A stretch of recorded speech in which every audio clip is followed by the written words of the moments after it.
Now back in 2020, we created a video talking about some of the best dedicated webcams that were available at the time.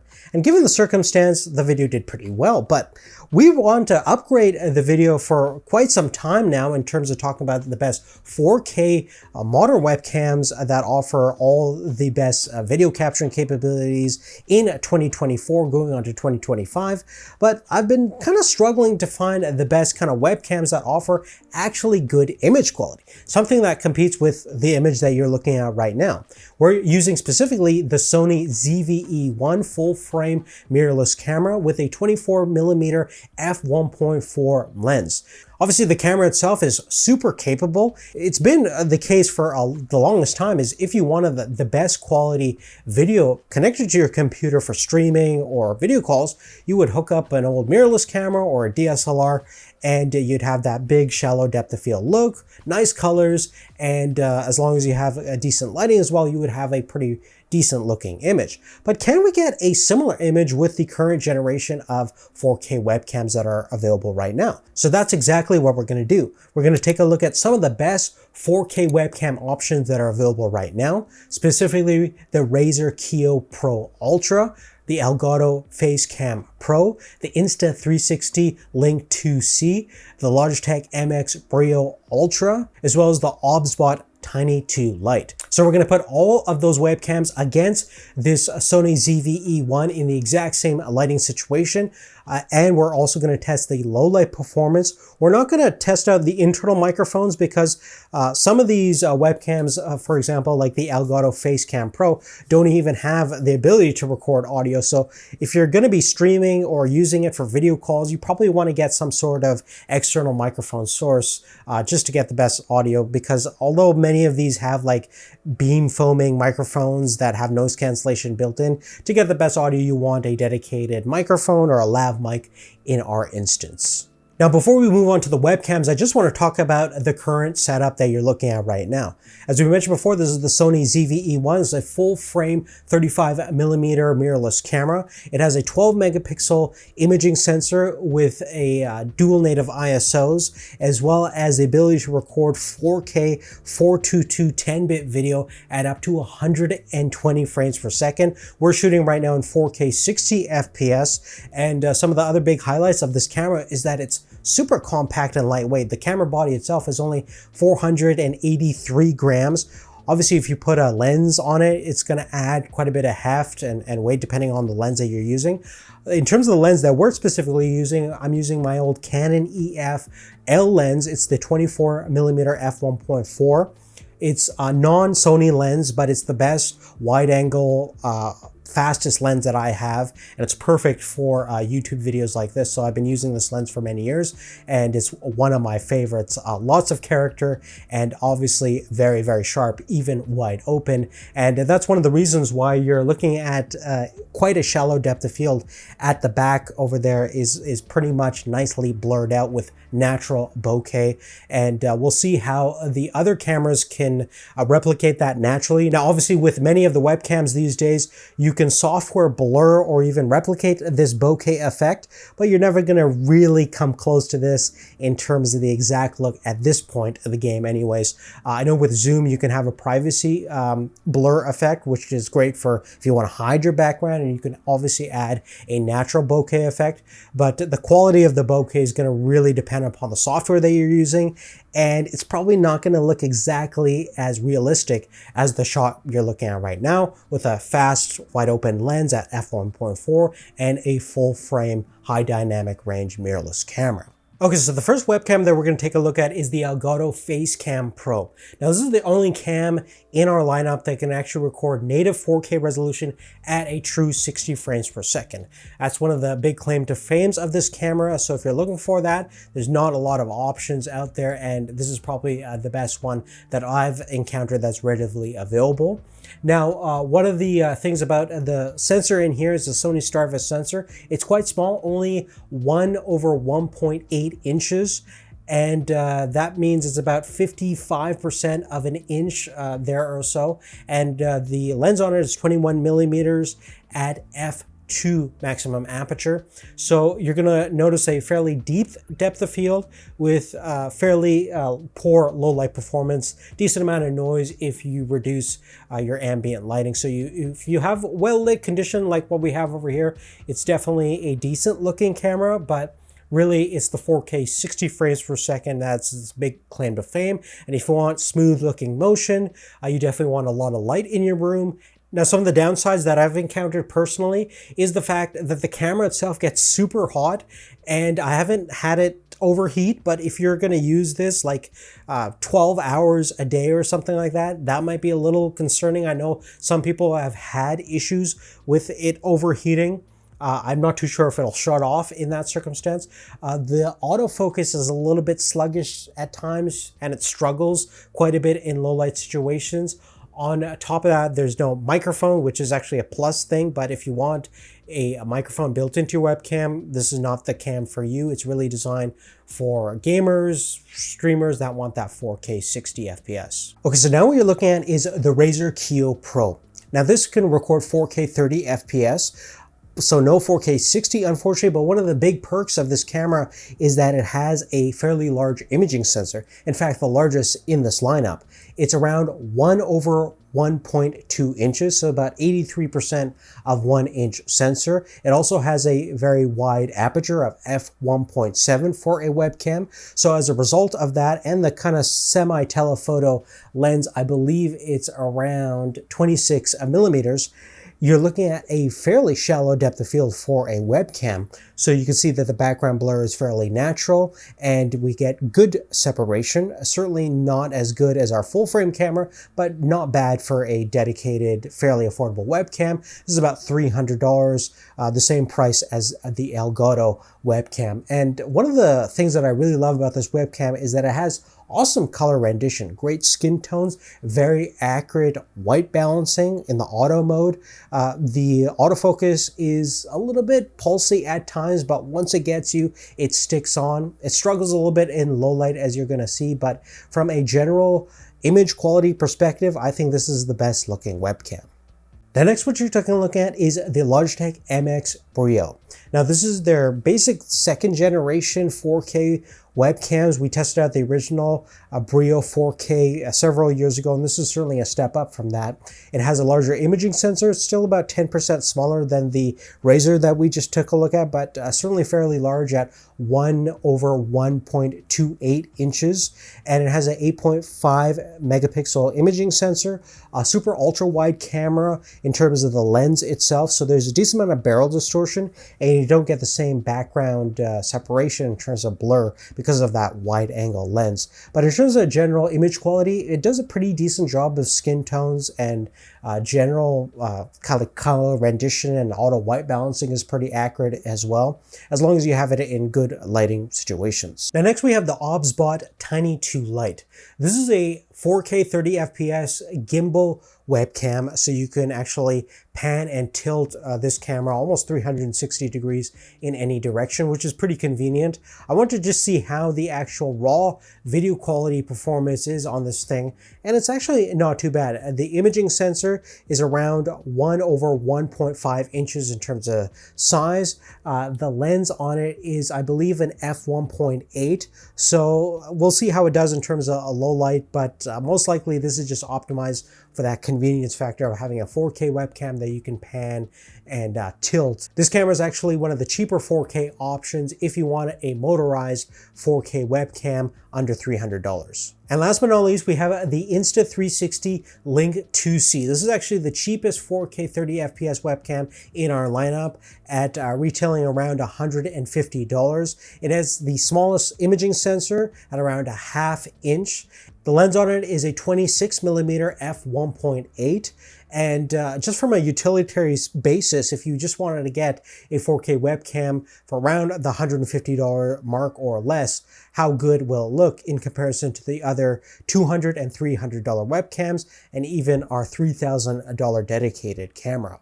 Okay, so now what we're going to do is a little extreme low light test. We're first starting out with the ZVE1. Now this is a low light monster of a camera. It can actually shoot native ISO of 12,800, which is what we're using right now. We're also shooting wide open with our f1.4 lens, and we can pretty much see in the dark with this camera. There's only one tiny light on right now, and it looks like the whole room is lit up with very little noise and pretty awesome color rendition.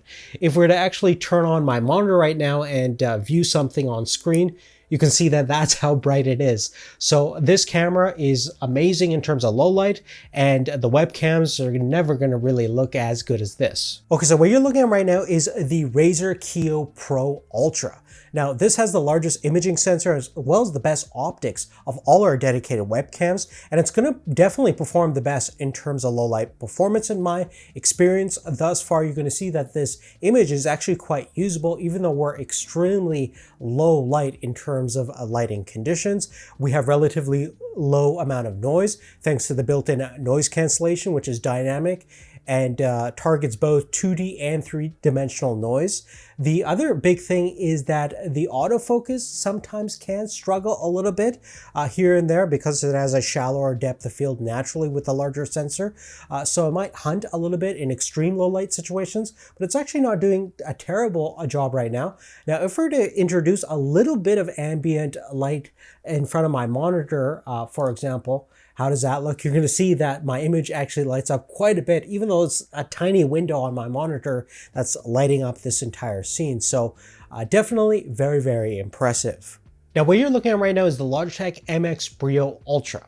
Now this has basically the second largest imaging sensor out of our dedicated webcam lineup. It's about 10% smaller than the Kiyo though, so you can see that in terms of a general exposure, it's certainly not as bright. My face isn't as well exposed. There's certainly more noise in this shot.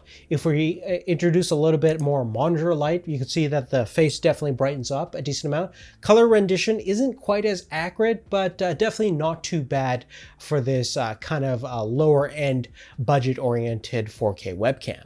Okay, so now what you're looking at is the Elgato Facecam Pro. This is the only one that records 4K 60 as we mentioned earlier. And in terms of general low light performance, even though this doesn't have the largest imaging sensor, it is actually doing a pretty decent job. There's quite a bit of noise obviously in the image that I can see, but in terms of general exposure, it actually does a pretty good job of brightening up the image quite a bit. So if you want to use some noise cancellation software for ISO noise removal, you can definitely do so in your post-production process. If we introduce a little bit of monitor light, you can see that my face definitely brightens up quite a bit.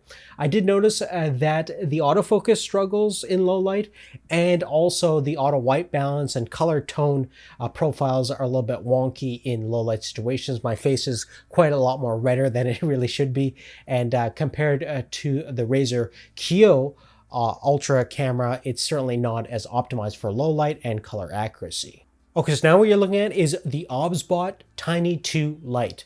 Now this is our 2-axis gimbal webcam, so if you're going to use this as a security cam potentially, that might be a little concerning, especially in low light situations. You probably want to get something that has infrared capabilities in that situation, but in terms of general low light performance, the sensor size is quite small and it's certainly not optimized without proper lighting. If we introduce a little bit of monitor light, things do definitely improve, but don't get that much better. So you definitely want to use this camera with a decent amount of light. And lastly, we have the Insta360 Link 2C. This has the smallest imaging sensor out of our lineup, and it's obviously going to do the worst in terms of overall low light performance. You can see that the image is very dark, very underexposed, and quite noisy. If we introduce a little bit of monitor light, things improve a decent amount with a good overall color rendition that's fairly accurate in terms of white balance, which is good to see. But ideally, you probably want to use a decent amount of lighting for this camera, but definitely not bad for the cheapest webcam in our lineup. Okay, so now we're back on the ZVE1, and I want to basically rank the best webcams to the worst based on image quality and low light performance and everything we've encountered thus far. So my favorite webcam definitely has to be the Razer Kiyo Pro Ultra. Has the largest imaging sensor, the best dynamic range, a best natural looking bokeh effect, as well as the best low light performance. Not to mention a great overall design, form factor, and very convenient to use and mount on really any monitor. So if you're looking for the best overall performance from a visual standpoint, I think the Kiyo is probably the best webcam that I've tested thus far. Number 2 has to be the Elgato Facecam Pro. Certainly if you want 4K 60, it's great, but it actually has a really great image, especially in well-lit conditions. It struggles quite a bit in low light, but give it enough light, the image, skin tones, and overall color dynamics is actually really good and a pretty nice looking image. Sure, the camera overheats a little bit and certainly has some autofocusing issues, as all these cameras technically do, but if you're looking for a 4K 60 cam, it's pretty much the best game in town. Now, number 3, I'd have to pick the Obsbot Tiny 2 Lite. I really like the image rendering out of this camera. It does a pretty good job of capturing natural skin tones, as well as the metering and auto white balance is also fairly accurate in terms of color rendition. Surely the camera is a little bit more telephoto, so you're going to need to put it a little bit further back from you if you don't want too much of a zoomed in image compared to the other webcams, which are a little bit more wider in terms of field of view. But given the fact that it also has that 2-axis gimbal and fairly good 4K video quality, it's quite a versatile camera if you want a motorized webcam. And at number 4, I was kind of disappointed with the Logitech MX Brio 4K. I thought it would actually do a better job than it actually does in terms of image rendering. It looks a little bit off in terms of colors. It's not as accurate. There's tons of barrel distortion on that super wide angle lens. From a utilitarian standpoint and sharpness perspective, it does a pretty good job of rendering out 4K video, but color-wise, I really don't like the look of the camera compared to the other ones on top of it, and it just is a little bit better than our last position of the Insta360 Link 2C, which is actually not too bad, but certainly is pretty limited in terms of dynamic range, super small sensor, and very limited low light capabilities. And if you're looking for a 4K camera, it's not bad for $150, but certainly the worst image quality out of the lineup. Now, obviously, none of these cameras really compare against this $3,000 mirrorless full-frame camera, but Logitech actually has a separate segment for creators, and in that product segment, they have a camera called the Mevo Core. This is basically a micro four thirds body that can output 4K 30 FPS. The crazy thing is they sell this thing for around $1,000. That's pretty insane considering you can get something like this. A Panasonic G7 that's been around since like 2018. You can pick these up used on eBay or on Facebook for like $250. They record 4K 30 FPS and they also output 4K 30 FPS from the HDMI output. And if you get a Elgato Cam Link 4K that can record 4K 30 FPS for around $100, pretty much for under $400, you have a 4K 30 FPS capturing setup. So let's see how this camera looks. Now we switch over to the Panasonic G7, and as you can see, it certainly doesn't look quite the same as our ZV-E1. Certainly the sensor size is about half the size as our 35mm sensor with the micro four thirds sensor in here. The lens as well is not as good. It's only 14mm f3.5 maximum aperture, and certainly we can upgrade the lens as well as introduce a speed booster to get better low light as well as better background separation. But generally from an out-of-the-box experience, the G7 looks fantastic. Certainly more shallow depth of field than what you're going to get even with the Kiyo, which this thing only has 80% of a 1-inch sensor. So this is certainly at least like 4 to 5 times the size of the sensor in here. In addition to that, this is a full-size camera, so you have all the benefits of having a full-size camera. That means recording separate from a computer. And obviously, if you just want to use it as a webcam, it's great for that as well. One of the big benefits of the G7 specifically is that it does not overheat. There's been many extreme tests in hot environments. You can run this thing 24/7 and this camera will not shut off. So if you're piping through HDMI and want 4K 30 FPS video, this is a rock solid choice at a very friendly price tag of only $250 for the camera itself. So really, at the end of the day, if you want a good quality webcam, the moral of the story is get yourself a real camera.